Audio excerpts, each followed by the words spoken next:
Oh, goody, goody, here it comes. Welcome to the Cinema Psycho Show. You are interested in the unknown, the mysterious, the unexplainable. That is why you are here. Oh, my God, don't stop now! With your hosts, Brian, John, and Elaine.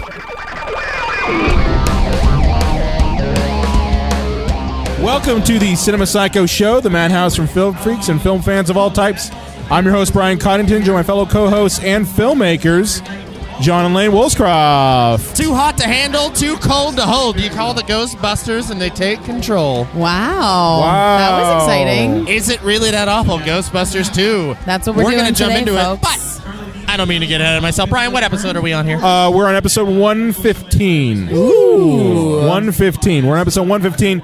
And if you are listening to us and you're like, what is up with all the noise?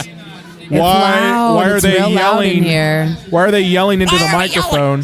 Well, the reason is because we are at Pittsburgh Podcast Festival. Yeah, Pittsburgh we're at Pod Con. Spirit in Pittsburgh Pod Laurasville. Con. And we're doing this thing live. So, we got to talk a little bit louder than usual. Yes. But it's hard for me to realize that I'm talking straight into a microphone, so it's probably much easier for listeners to hear than it is for me I at hope the that moment. it's easier for the That's what listeners we're to hear. hoping. We're hoping it's a better situation. I do. So this will either be fine or our worst episode of all time. Let's find out. I mean, it can't beat the time that we brought someone who gave us a bad review on, and that one was pretty bad. That was really bad. So, we're going to dive right into this. No news bit this time around, guys. No news bit. We have all the news for you, and the news is about Ghostbusters 2. Yep. That's all we got. Yep. So, how do we want to start this off? Well, let me ask you guys this question. What are your first memories involved with Ghostbusters 2? So, I didn't realize this until recently, but, I entrenched Ghostbusters 1 and 2 together so strongly that, I kind of confused them as the same movie for a while. Yeah, I didn't realize I had done this, but I have them very enmeshed in my memories. And I had forgotten that the second one does take place on December 31st. Yep. And I always wondered why I played on fucking New Year's Eve, on cable. I always wondered that and, felt like a real dumbass when I, finally, just watched the second one. Because I usually watched them together.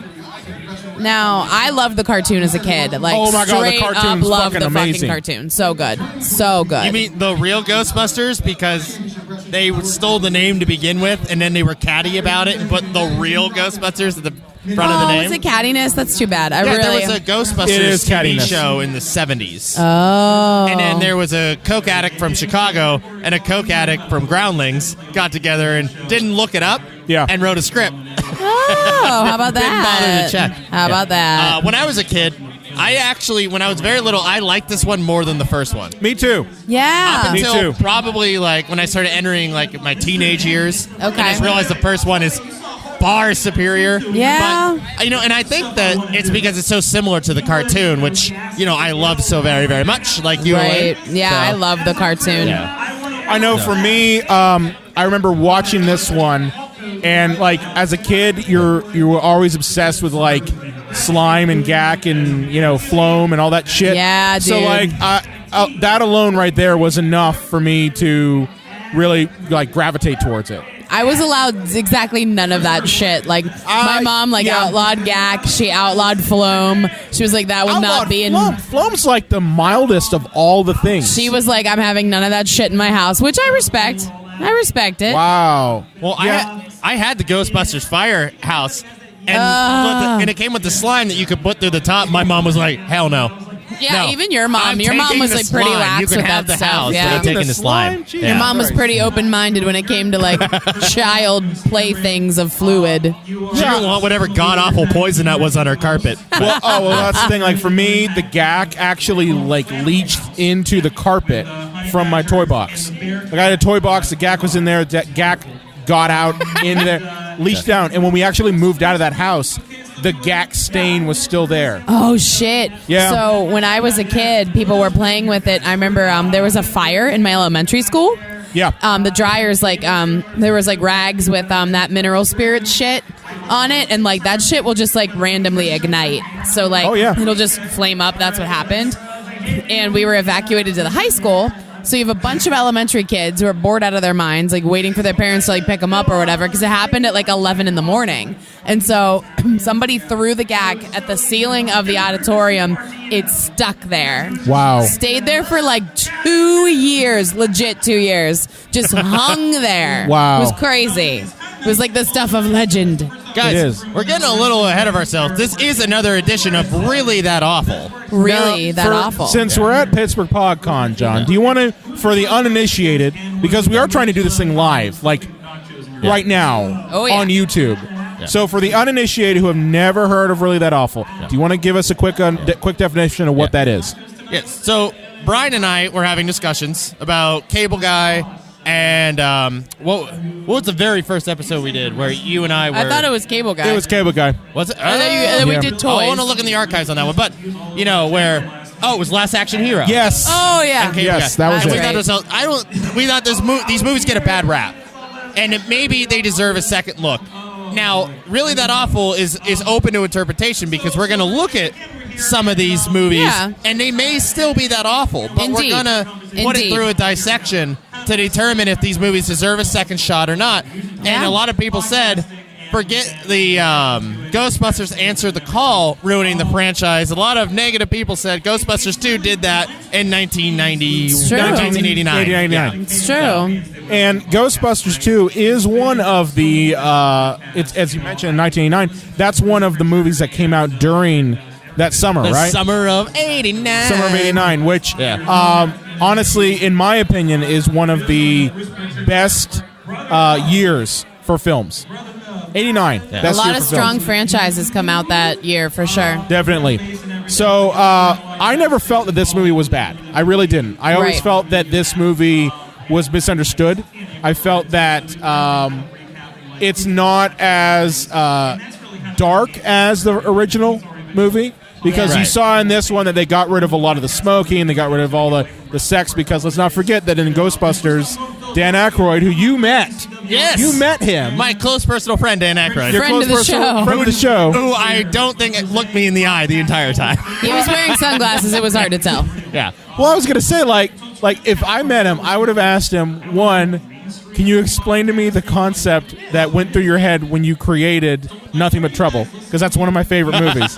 But I would also have asked him, like, did you fuck that ghost? He definitely did. Well, he at least got, he got, like, a suck job.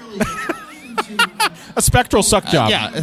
Which, I don't know, Slimer went through Venkman. How does she have suction power as a ghost? I don't know. There's different classes of ghosts. Yeah. They all have different talents, I suppose. Which there There's is a class 10 vapor and of it didn't have to be a she, by the way. What? You said for the ghost for the sucking? Yes. It's clearly a woman. That's a woman. Yeah. Oh, you see the ghost?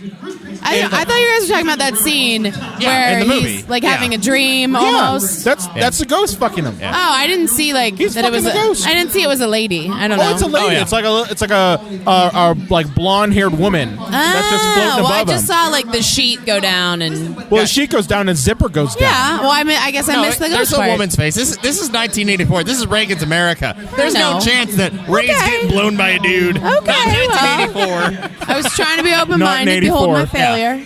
Yeah. So, but with Ghostbusters 2, they really like tried to almost get rid of a lot of those like darker elements. It got a little Disney-fied. It got Disney-fied. Cleaned it up. I think part of that is because of the fact that Real Ghostbusters was really popular around that time. Well, Yeah, guys, that's true. I would say this is the perfect sequel to the cartoon. It is, and it's hard to like remember that because if you look at the first film, then you look at the second film, and John, you actually illuminated a lot of this for me. Like the second film does have some fundamental problems. It does. It's a little disjointed. Some stuff just doesn't seem to add up right. And John, you were telling me that it had a lot of like rewrites and a lot of edits, or a lot of edit changes. A whole lot of cocaine. I mean, so much cocaine. That's a given. And copy and paste. That's a given. But you were saying, John, that it did have like those issues, and I think that really makes a lot of sense. Yeah, because definitely. it does have a lot of structural problems, and there are some like plot holes that don't make any sense. And then, of course, there's a few things for me as a embittered millennial that I don't understand, like Dana Barrett's 2 jobs. Like, That's what a good the point. fuck? Do you That wanna, is so do you weird. want to explain this part with Dana Barrett's 2 jobs? So in the first movie, Is she a cellist? Is that what her instrument? Yes, She's a cellist. She works in the symphony. Right, and so she plays for the symphony. She's like first or second chair or whatever, and that's fine. I get that. Totally fine. But when she has her son in the second movie, she has her son, baby Oscar. Who's an ugly baby. He is an ugly baby. He's not a good-looking kid. I'm not gonna lie. But she's just like moonlighting at this like art restoration center. And At so the she's museum. like an award-winning restoration like specialist, Yeah. which is also a very specific job. And I Yeah. feel like, I'm sorry, like you either went to school for art history for like 6 years to do what she's doing, or you study music for that long to do that. Like, I don't see how you could possibly have the training for both of those jobs at the same time. It's nerve-wracking, isn't it? Like I would have murdered someone to have a job like that out of college anyway, much less to have like, oh, I'm just doing this until my baby's older. Like, what? Well, that's the thing. Dana also moonlights as an astronaut. Apparently. How did she get that beautiful apartment with one income outside of Central Park? Right? In New York I don't City. get it. Yeah. I don't get it. And the location of Spook Central. Well, the thing Right? that always got me about the thing that always got me about that whole scenario is that she actually says in the movie to Janos, oh, well, now that my baby's older, I can quit this, shitty job doing restoration and go back to my art. She acts like she's picked up some shifts at Blockbuster. Yes. Like, the fuck, It's Dana? like, listen, it's not like you're working at the mini mart, okay? Yeah, and I mean, you can tell I graduated college in 2008, like the worst year Yes. for any of this shit. But you know? love that when basically it's like, oh, I can just go ahead and pick up my side gig doing art restoration at the museum, and do that until my kid's old enough. Which, by the way, here's the thing that really got me about that. She has a nanny Yeah. in the movie. Dana Barrett sells drugs. There's Yes. that's the only answer. Oh, that's She's a Pablo bold leap. Escobar. Okay, all But right. guys, I love how you guys are talking so much about Dana Barrett, but you're both overlooking the fact that somehow Dana has two unbelievable connections to the end of the world ghost attacks. Okay, tell me more. Explain. You guys are just not bothered by the fact that Dana Barrett is immediately connected with Zool and also connected with Vigo. I mean, ghosts kind of follow the lady around. Fun story. There is a deleted scene in the movie where Egon believes that she is somehow cursed and connected to all the paranormal experiences of New York City. Why do they not mention that? And that it's passed on to her son. Why is that not a thing? Why is that a deleted scene? That would be great fodder for a sequel. Yeah, well, like the third one could have been all about Dana. Or no, about Oscar. I would say about Oscar. Oh, yeah. Well, I mean, Dana could have been in Well, it, I they guess. could do that 5 years later again, which we haven't mentioned. This came out in 1989, the first one in 1984. 5 years is a long time to keep audiences enthralled, even with a huge hit like Ghostbusters. Yeah. True, 5 years Yeah. is a little too long. Yeah, I don't know what took so long. I mean, I think Dan Aykroyd was ready 10 minutes after the first one was finished to start the Right. next Well, one. I mean, they had Bill some Murray, not so script much. problems, and too, I mean, and it turned to like fizzle out when they tried to make a third one. So I think it was just trying to get everybody on board, Yeah. Now, did Harold Ramis, did he direct the second one as well? Well, no, Ivan Reitman directed these films. Harold Ramis wrote it. Oh, that's with right. Dan I Aykroyd. always get that fucked up. That's right. Yeah. No, this was Ivan Reitman again. Okay, That's why I got said it. a cokehead from Groundlings and a cokehead from Second City. Right. Yeah. But this film really, like, they added elements that I think are good. So, like, some of the positive things I'll mention this. I like the fact that the Ghostbusters weren't heroes at the beginning. Oh yeah, how I they're like like a that they little were washed out. underdog-ish. I liked it. Oh, I got a lot to unpack there. But, Brian, before we jump into the positives. Okay. Oh, you want to go negative on this? Well, that's you want kinda some how of we that usually negative? start You want these to things. do some of that negative mood slime? A little. right? That's how we start. Yeah. Negative mood slime. Get the slime dancing in our toaster with the segment that we like to call "Okay, we get it." All right, John, Where- unpack it for us. Okay, so here's a couple of problems I had. Okay. Why doesn't anyone remember the Ghostbusters or what they did?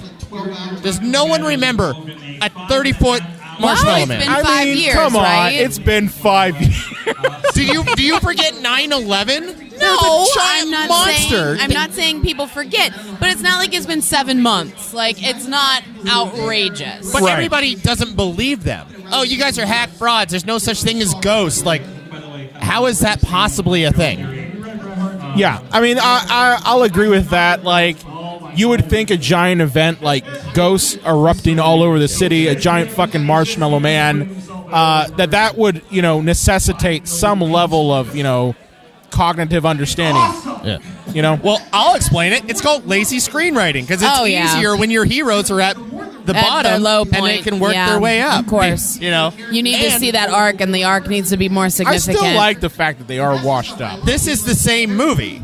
It's the exact same movie. It's the Home Alone 2 paradox. Well, let me ask you this. If they did come in as the heroes that everyone remembers, where do they have to go in their journey? Well, that's up to Dan Aykroyd and Harold Ramis. But that's what I'm saying. In terms of writing for the screen, it's easier to have it where your heroes, they did a great thing, but then bullshit got in the way, and they're back down to starting at zero again. So, like in this regard, in the film, it's kind of revealed that all the stuff that they had done was kind of proven, at least by politicians, and my guess is that Walter Peck fucker, as bullshit. Well, they were sued by every state, county, and something. Well, I mean, you also have to think about the realities of, like, something like that. Like, yeah, they saved people from ghosts, but, like, a lot of property damage. Yes. A lot of damages. Probably pissed off a lot of people. Yes, absolutely. I buy that, guys, but I don't understand how nobody thinks that ghosts are real or they're genuine. Well, I mean, they did save the city, but, I mean, I don't know. I feel like it's kind of like the Sunnydale, like symptom.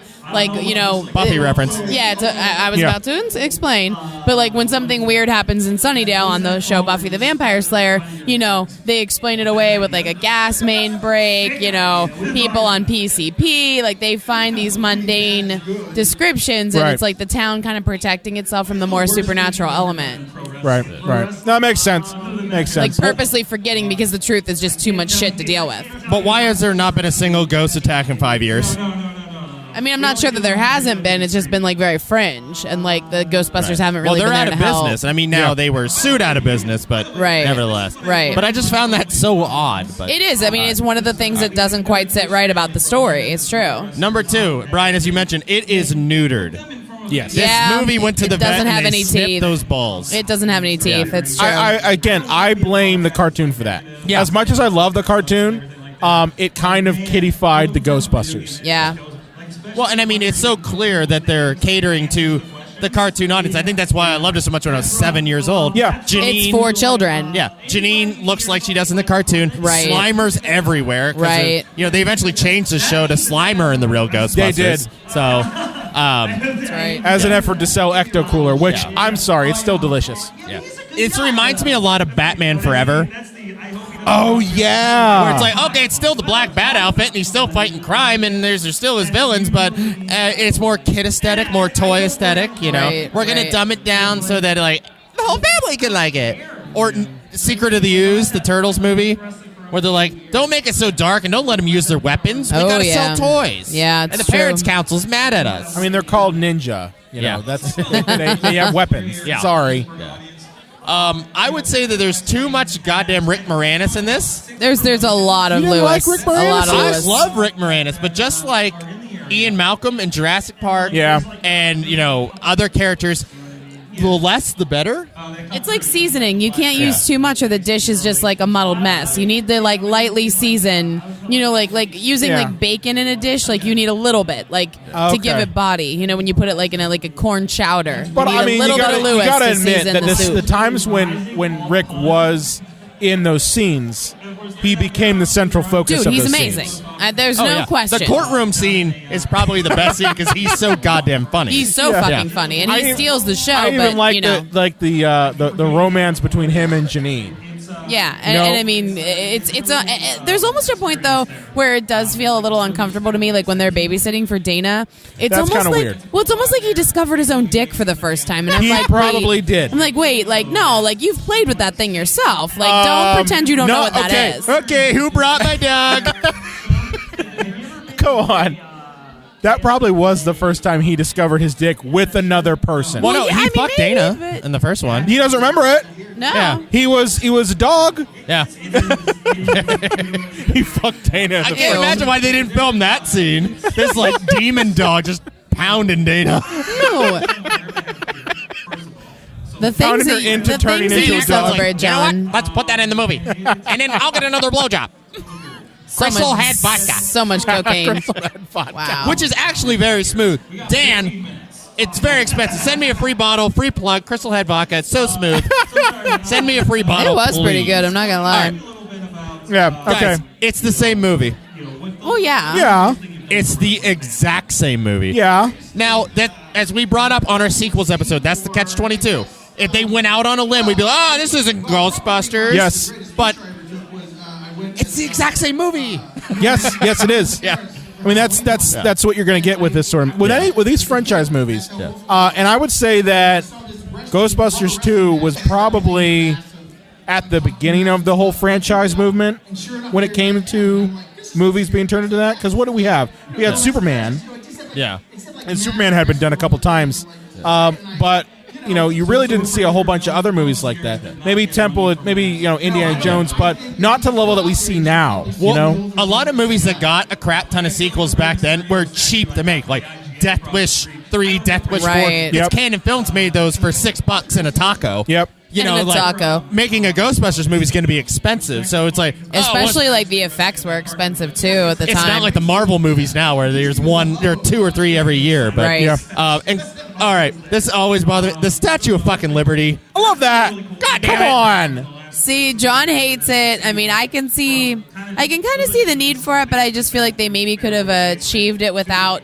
It almost feels like pandering. Like it's like, oh, the heroes and they're in Lady Liberty, and it's like, They needed a symbol. Well, I mean, I think one Something of pure. Well, one of the problems, decent. one of the problems I do have with like many movies that take place in New York City is that people don't have a way to make New York City, like it's always a character. Yeah. Like New York City is always a character in films. If that's where the movie takes place, and I feel like they just kind of overdid it with the symbol of Lady Liberty. I think it's like a little much. I think though that's because the fact that if you've got a setting like New York, you should make use of it. And I think that's why New York becomes the character in a lot of movies. But it becomes like self-aggrandizing, like they're almost like jerking themselves off constantly at some point. I'm going to say this. New Yorkers have a fucking boner for themselves. Right, that's what I'm New saying. York loves New York. And I think that's like personified in using Lady Liberty in this movie. Yeah. I think that's what the problem is. Every city has a fucking boner for their own city. Like Pittsburghers have a boner for Pittsburgh.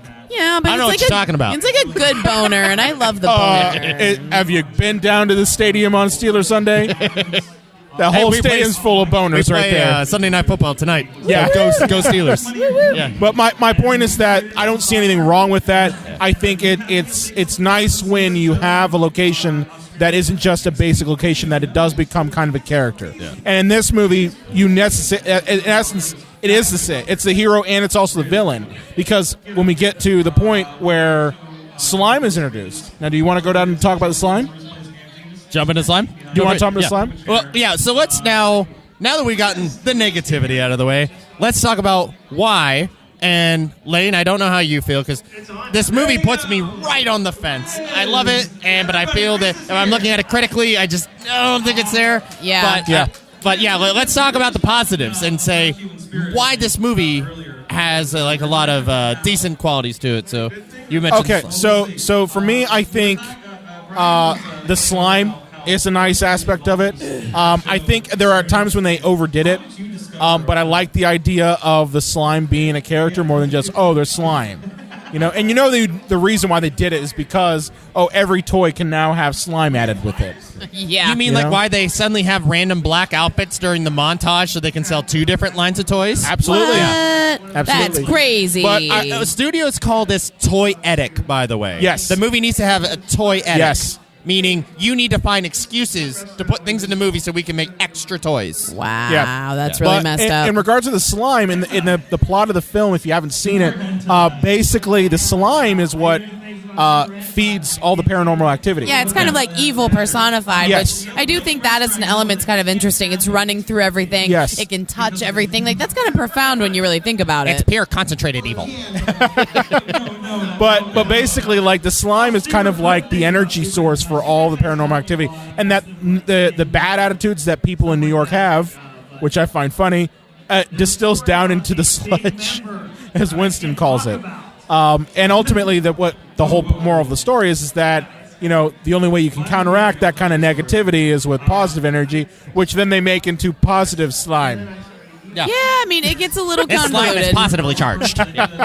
But It's like, how'd you do that? Oh, we're not going to show you. yeah, just there'll be a little Just go switch with on it. your toy, kids. To positive and negative. But that's fine. Can you I'm fine with imagine, it. though, like, if they had done the movie now, there would definitely be a subplot where they, like, started their own spa with the positive slime. I mean, there's, like, people pay, like, $60 for a fucking isolation tank now. Yep. They would pay some money for positive slime. No, Lynn. If they made the movie now, they'd be in a back alley trying to figure out how to use their new slime, and they'd be flying all around the room and falling on their butts, and then doing a bunch of improv that has nothing to do with anything.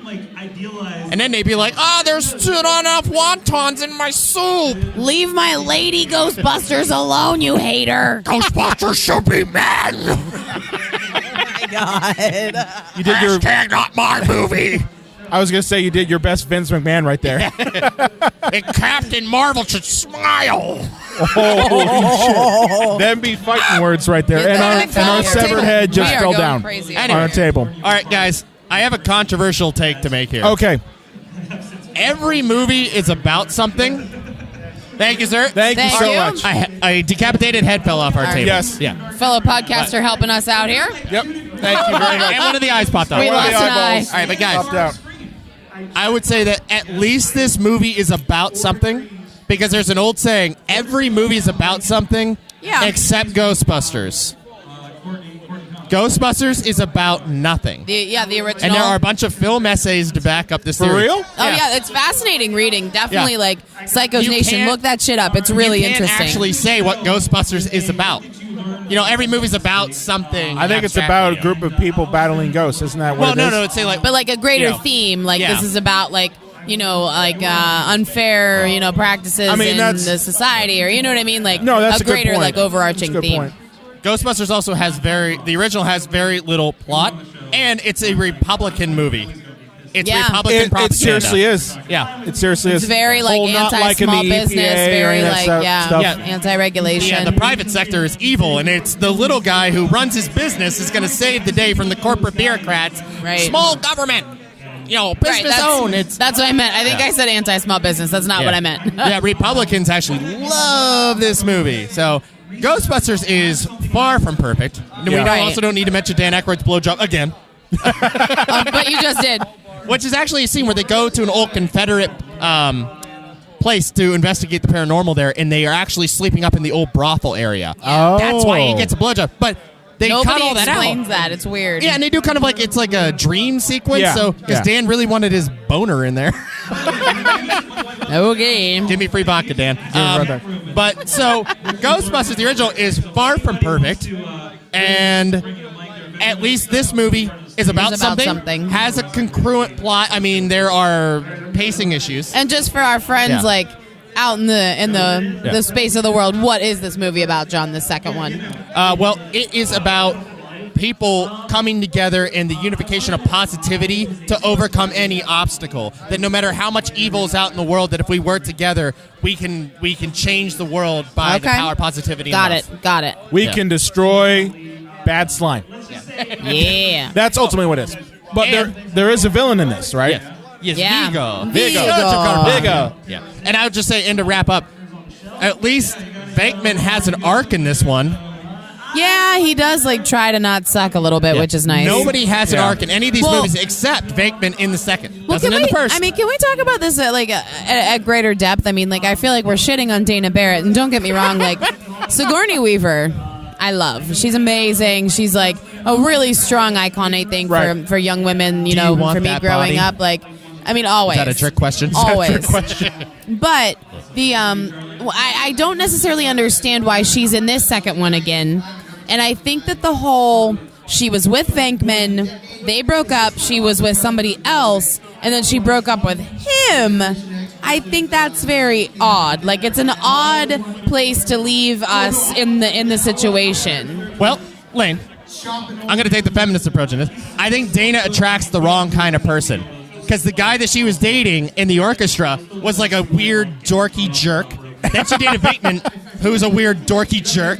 And I'm sure this guy that she had the kid with was also toxic to her. And I'm sorry, that's feminist how? Well, no, I'm saying that... You just said she had bad taste in men. You just blamed her for the men. I was going to say, your first 5 seconds, you were not feminist at all. I'm not sure feminist means what you think it means. I'm just kidding. Yeah. But yeah, I mean, well, I just think it's a strange point because, I mean, I know that we had to set it up for, like, there to be, like, a potential romance with her and Venkman again, and she had to have this child, but, like, I don't know. There's other ways that I think you could have written that. It just seems overly complicated. I think that they, at one point, wanted to kind of, and I might be wrong on this, I think they wanted to insinuate that Oscar was Venkman's kid. I'm sorry, say again? I think they wanted to insinuate that Oscar was Venkman's kid.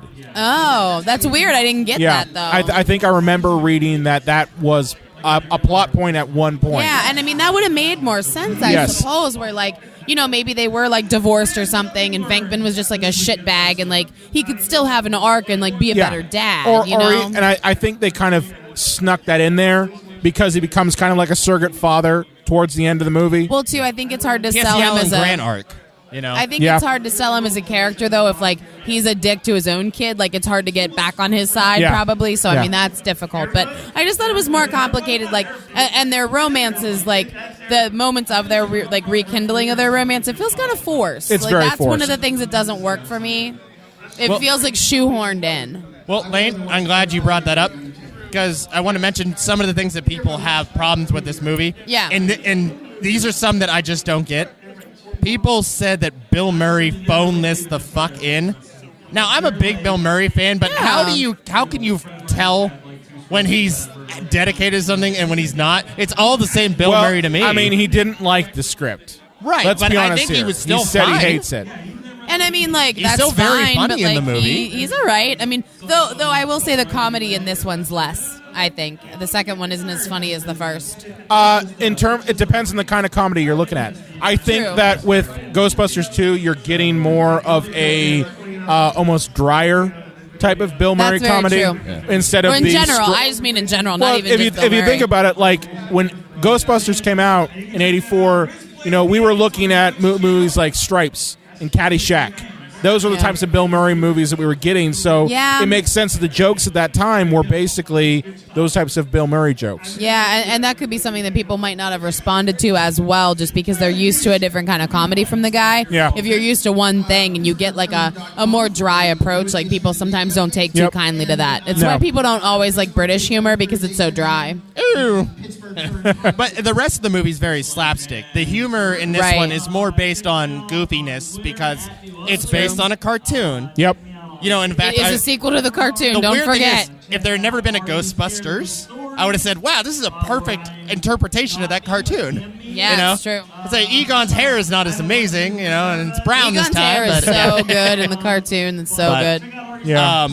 But yeah, I mean, the humor to me is still there. It's still very funny. As we mentioned, the courtroom scene is hilarious. Oh my god, it is. It's a good scene. It's really funny. You know, Venkman's World of the Psychic is hilarious. That's all. Oh, that's a good scene. And the one character, the woman who was visited by the alien, her name's Elaine. Oh yeah. Her character name is Elaine, and that actress still looks amazing. That was a long time ago. She looks good. But so yeah, those are some of the things that are indefensive. Some of the issues, But so one of the reasons this movie did not do as well is this movie took a batarang to the proton pack.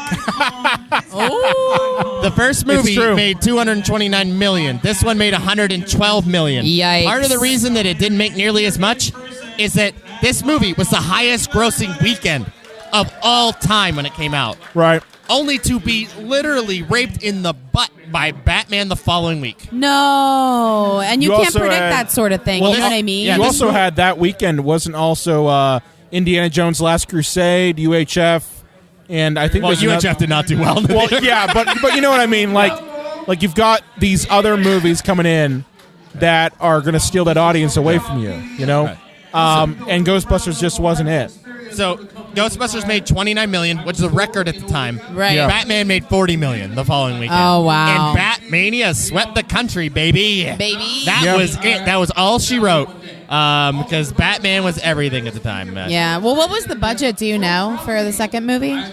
There was a lot put into it. Did they make their money back?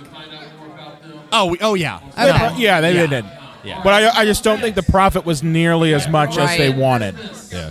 I see what you're saying. But a lot of people say it wasn't as edgy. But what does that even mean? There was. Oh, I think a table broke here at Pod Con.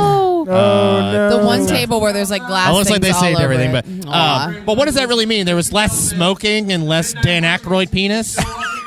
I mean, I'm kind of okay without those There was things. still plenty of edgy jokes, like when Egon says, "I think she's more interested in my epididymis." Right. Which is the valve that connects the testes to the seminal fluid. Oh. Yeah. Who knew? When they say, I would like to do a gynecological test on the mother, and Bateman, I think, says, who wouldn't? Yeah. There's still plenty of adult humor in this movie. I just don't think it's nearly Well, as it's something too. obvious. I as it was in the other one. too. It's a bit more cerebral. They kind of put it over like kids' heads, you know. Yep. But so I don't really know what was so overly edgy about the first one that we did not get in this one. Now, I think that there was just more cartoonish humor, and I think that is a lot of visual people gags. are blinded by that. So it's not that it's not as edgy; it's that there's a lot more silliness that wasn't there before. It's almost campier in a way. And you even look at the ghosts. The ghosts in this one are more cartoonish. Yeah, not as scary. I feel like you have that kind of like reptile creature that like goes through the arch. That's automatically pulled from real Ghostbusters. Right, absolutely. And Brian, you had mentioned this. My problem was that nobody remembered they were Ghostbusters, but you're right. The opening where we kind of get what they're all doing now is fantastic. Oh, yeah. And there's a lot of foreshadowing there with Egon and Venkman, because Venkman gets a guy in his show that says the end of the world will come New Year's Eve, 1989, which, they prevent that from happening, but it almost did. And in Egon's lab, he's testing the result of negative reinforcement on people. I saw that. Yeah. I saw that. That's pretty cool. Yeah, and there's, it's real cool to see what Egon would be doing, what Venkman would be doing, and the fact that they're relegated to doing birthday parties for little shits. Right. Which the little boy that calls them like frauds is Ivan Reitman's son, Jason Reitman, director of Juno and Up in the Air.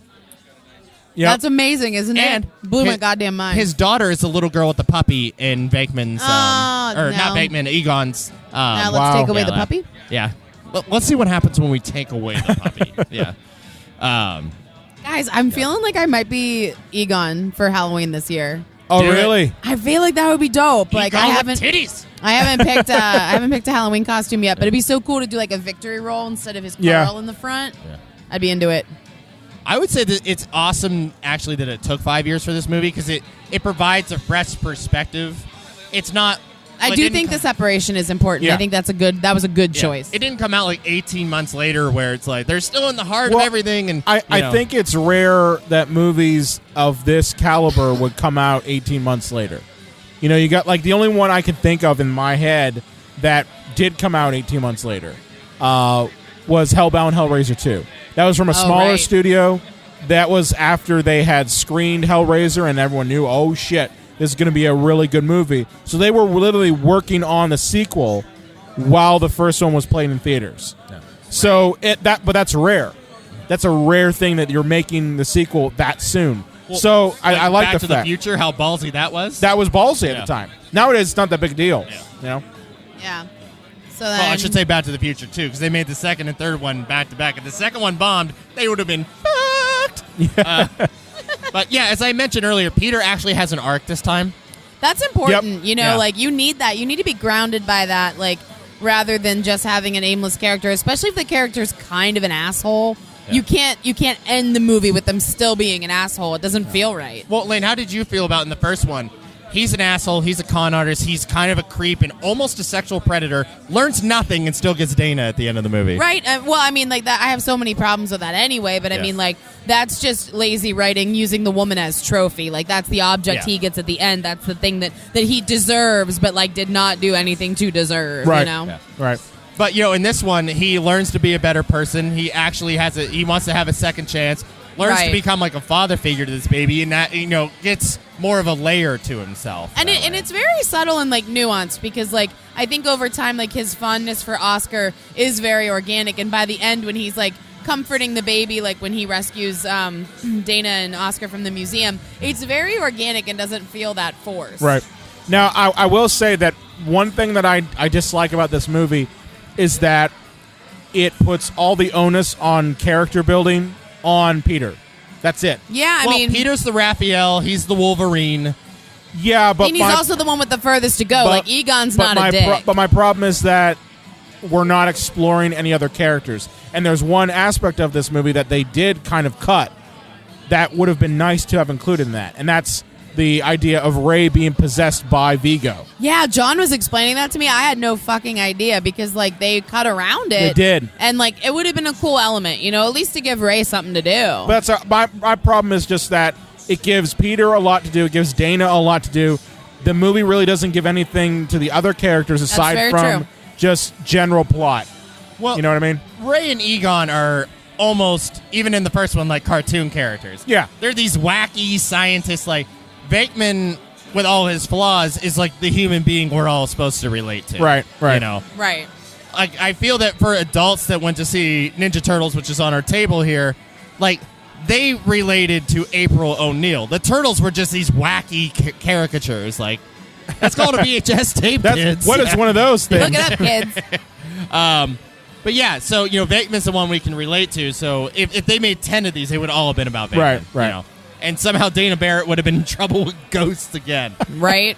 But one last thing I will say in defense of this movie, motherfucking Kurt Fuller, friend of the show, Kurt Fuller. Friend of the show. And Kurt John's Fuller. personal Twitter friend, yes. Kurt Fuller. I love you, Kurt. You were awesome again. No holds barred in Ghostbusters 2. Let's just do all Kurt Fuller movies. He's very funny in this. Like I think Kurt Fuller, he's got that niche where he's like the dick, right? Like he's just like an a asshole. jerk. But like his comedic timing, like he plays it so earnestly that it works. Like it makes the comedy like really sing. You know what I mean? Like he's very good for being a character actor. Like he's one of the best. Well, I think they needed to have that Walter. They had to have that Walter Peck character. Yeah. And they couldn't bring him back. Right.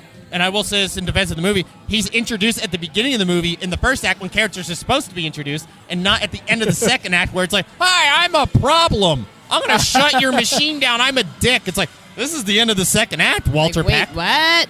Yeah. Right. Why are you here now? This is bad writing. I think a bunch of cokehead improv actors wrote But this. he serves as a really good, like, world villain. Yeah. Like he's more grounded in the reality of the Ghostbusters, why their business no longer exists. He represents that. Contrast to the more supernatural villain we get with Vigo. Sure, Vigo. The Carpathian.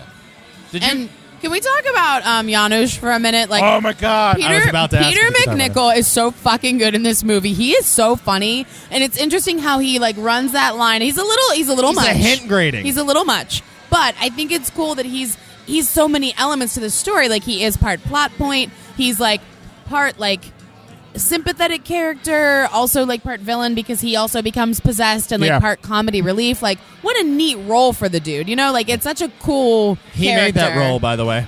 Oh, he did? It was completely different in the script, and he said, what if I'm from where the painting is? Oh, and he dude. did the accent and all that. Okay. Yes, I am, this is Vigo. That's Vigo. fucking I am from the dope. Upper I West didn't know Side. that. Yeah, That's he really did cool. all that himself. He's a good actor. What's nice about that is it gives us, as you said, another comic relief to, not just having the Slimer, not just having Rick Moranis. You're getting a more maniacal type of comedy with him, and he has some of the best lines. Absolutely. In the movie. And like, he's one of the most quotable elements, I think, when you quote the movie. It's very easy to quote him. All of this is wrong. All of this is wrong. Guys, let me ask you a question. If Ghostbusters had not existed, and they made a cartoon show about busting ghosts, and they made this movie, does it get half the hate that it gets without the original existing? I don't think so, because it's so easy to compare two things. And to compare the second to the first, like, it's natural. That's my point. I think most of the hatred comes from, that villain's not as good as the first one. The jokes aren't as good as the first one. But what can you do in that situation? We haven't really talked about the villain too much. We haven't talked about Vigo. No. Yeah. Okay. But, I mean, in a comparison scenario, like, if you're going to compare things, that's not fair, because if it's too similar to the first one, then you also get hate, you know? I'll say this. Vigo is kind of a shitty villain, but I don't think so. In defense of the movie, Zool sucked too. It's true. There's weaknesses on both ends. I mean, the fact that the video game made a it made a joke of Vigo. Or no, I'm sorry. I'm doing it now. Gozer is the villain, not Zool. Oh, yeah. Yes. Yeah, that's true. And the video game that came out right after the movie came out for Nintendo, put your end boss as Zool. And now I'm embarrassed because I wanted to make fun of the video game for doing that, and I've been doing it this entire episode. Guess what? When Ghostbusters we will forgive 2016 came out, they mentioned Zool too. They didn't say Gozer. Yeah.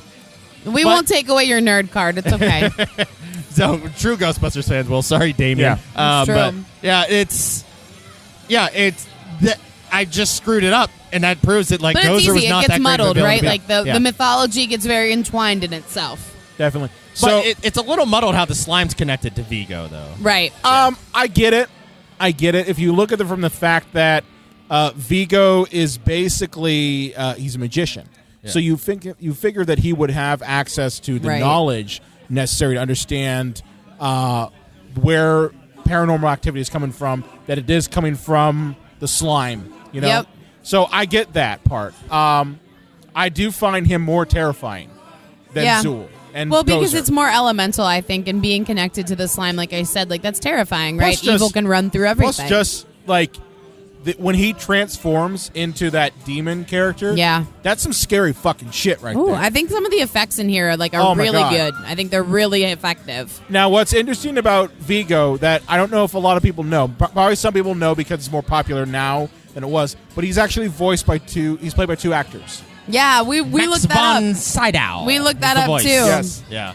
Yeah. The actor that played Vigo, he stormed out of the screening because he did not know they were redubbing him. Oh, what a bummer. Have you ever actually seen his, like... Yes. We watched a video of it. He's not awful, but he's not good. Bad. He was a boxer, right? They're pretty... Yeah. I think he murdered someone. What? Oh, yes. Well, speaking of death, the babies that... Now... When you're an infant or a small child, they usually pick identical twins because there's certain hours that kids can work. It's labor laws, like child labor laws. And the two identical babies that played Oscar, one of them killed themselves. It's so sad. Really? Yeah. Yep. Oh my god. 2009. Yeah, because the other twin, and I mean they both would have been, but they'd be like 29 now. Wow.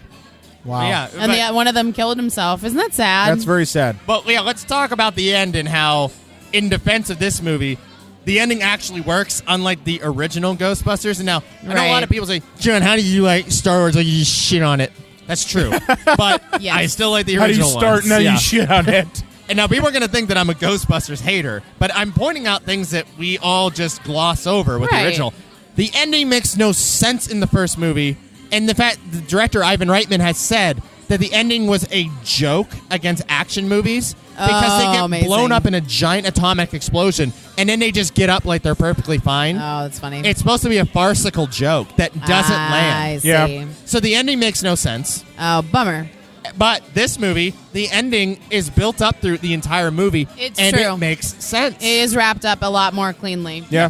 Because he's winning. Vigo's winning, but then New York actually comes together thanks to the Ghostbusters and the power of positivity, and that destroys him because all that positive thinking is going against all that hatred in New York that he was powering himself with. Right. Yep. You know, and then they're able to just blast him back into the dimension that he came from after he turns into Ray. Who was I the only one that got a boner when Ray was Vigo? I mean, yeah. You pretty much loved it. I thought it was pretty cool. and like they did bring elements of that whole possession plot into it. I mean, like the moment when Ray is like analyzing the painting and he gets a little bit of red in his eye, that's supposed to signify, at least to me, at least when I watched it, that something's up with Ray. Yeah. Now they never cut to those extra scenes where he actually almost kills the Ghostbusters. Whoa, that would have been crazy. Yep. Like the scenes that too dark though, right? Like too dark. Well, very dark. But apparently, what had happened was these scenes were actually turned into the coloring book that got sent out to other countries. So if you look at the coloring book from the time that was sent out to other countries, you'll find those scenes in there. Wow. So like they actually like have segments of the scene taking place. Can there be like an adult Ghostbusters coloring book? I'd buy the shit out of that. Yeah, but my point is like on the Autobahn. but basically the scene it takes place is after they're at the museum. Right. Ray is driving the car and he's screaming at people in the car and he's like driving like a crazy person. And he actually says, I'm going to just kill us all. Shit. And, like, I think Venkman or Winston socks him in the face. And it's right as he crashes the Ecto-1. Shit. And he's like, guys, what happened? You know? And so, that's not something that comes, like, fully Well, they reuse around. it in the montage scene. Yeah, they do. Right. That's when, like, Venkman's in the back, like, what's he driving so crazy for? Yep. You know, and you're just supposed to think, oh, Ray's a bad driver. And you can actually, Right. see Dan Aykroyd, like, acting crazy a little bit in the background. Wow. Like, he's moving around That's fun. a lot. That's for a rewatch, right, guys? Yeah. But it's interesting. Like, they took those elements out, but they did keep parts of it, though.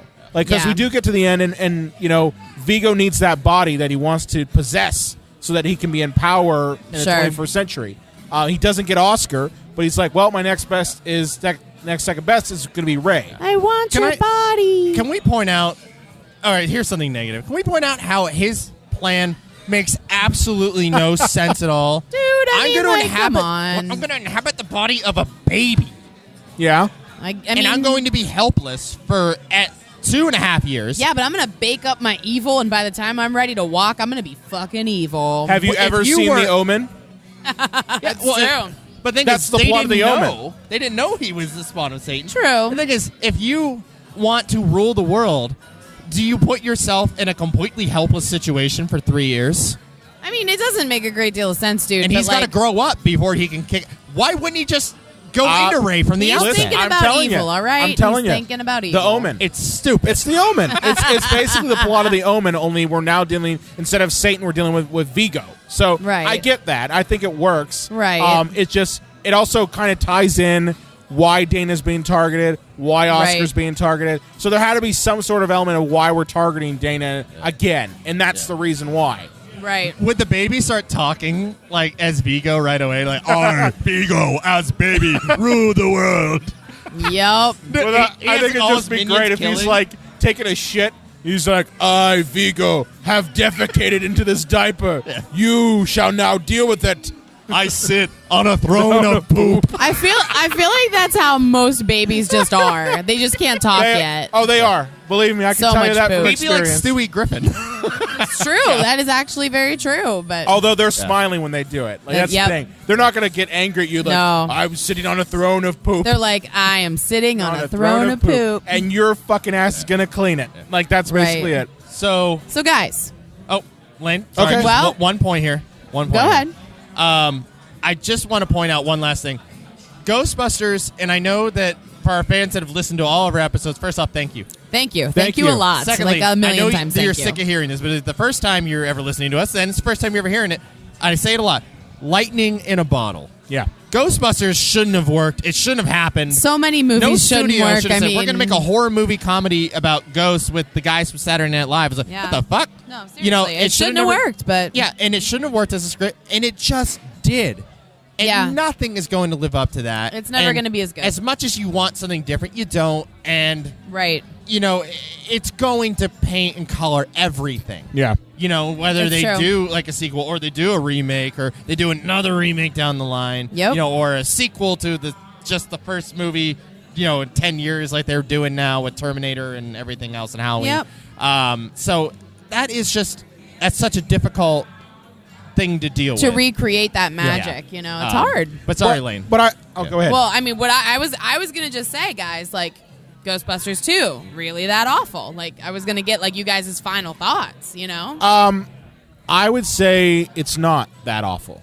I would say, and maybe it's the nostalgia. I mean, I recently watched it again, not even for this review. I watched it. It's on Prime. It's on Prime. I watched it because I was still at home on paternity leave. Right. And even though I'd grown up with Ghostbusters, I was a fan of it back then, even though this movie was one of my favorites back then, I still found it enjoyable. Right. And can it really be that awful if you're finding it enjoyable? So are there problems with it? Absolutely. Yeah, it has problems. It has problems, but I think it does a pretty decent job of continuing what a sequel should do. It continues the story.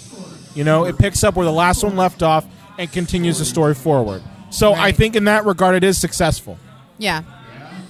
It's not as good. It's a little too long. It's disjointed. It is not as good as the original. It copies and pastes everything. Slimer's in it too much. Moranis is in it too much.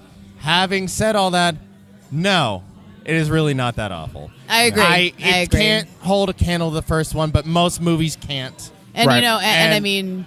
Yeah. You know, everybody can kind of come after me for this, but there is the nostalgia element. I mean, is. 89, like, I was a kid. Like, I love that effing cartoon, and I love this movie, you know? So, I mean, like, it's one of those things where, like, you do look back on it a little bit fondly, and maybe you watch it, you know, when you're actually, like, really paying attention. You're like, that doesn't work.